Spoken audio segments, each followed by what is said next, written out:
They're coming. Stay hidden, or we will not survive.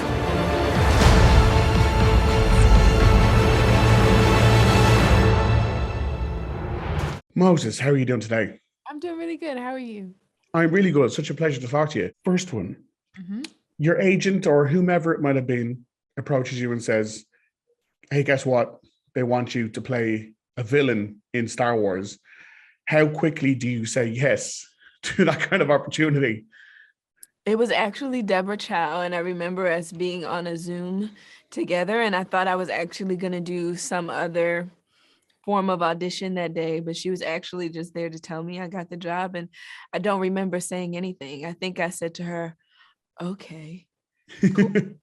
And I think that was the extent of it. It probably was really lame in terms of reaction, but definitely just feeling so much. It's one of those bucket list kind of, it's Star Wars. So were there any particular kind of characteristic touchstones for you for this character? Were there other like famous, I guess, villains either in cinema or TV or even in real life that you're like kind of borrowed a little bit of their energy for this role?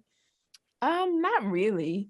But I also don't feel like Reva sees herself as bad per se. I think she just really focuses on doing what she feels she needs to do, and that's do her job well. So I don't think she colors herself bad.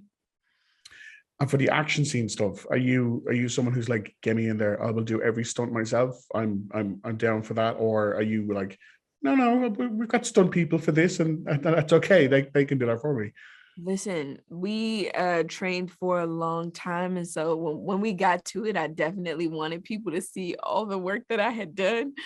But that being said, we do have incredible stunt people, and I was covered by two people, Sina and Naila, who are really, really talented. And but I did a lot. And I'm very proud of that. Yeah, like even the hints of the stuff that we see in the trailer looks fantastic. And there's one specific line where you're with all your anger, you're shouting at Obi-Wan Kenobi, and it just feels so kind of emotional and momentous. Like even in the trailer, I was like, that's cool. Is there a part when you were filming when you knew you're like, this is something the fans are going to be very excited about? Oh, absolutely. Yeah. No spoilers though, obviously. No spoilers, of course. Yeah. Yes. It's so tough to like. How difficult has it been for you to be like, keep all that stuff to myself? I learned early on that like you can think you're saying or showing just something that's like not really important, but then it leads to like this whole other like subset of conversation and figuring that you were not thinking of 20 times out of 10. You know what I mean? So I learned my lesson early on. I keep my mouth shut. Okay, lesson learned.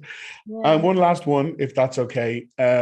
Obviously, with Ewan and Hayden returning, it has a certain hype about it. It has like a certain energy from fans getting to see these people again. When you were on set or when you witnessed them, I guess, performing, like, was there a very, I guess, unique energy for when they were, back in Star Wars when you were working with them?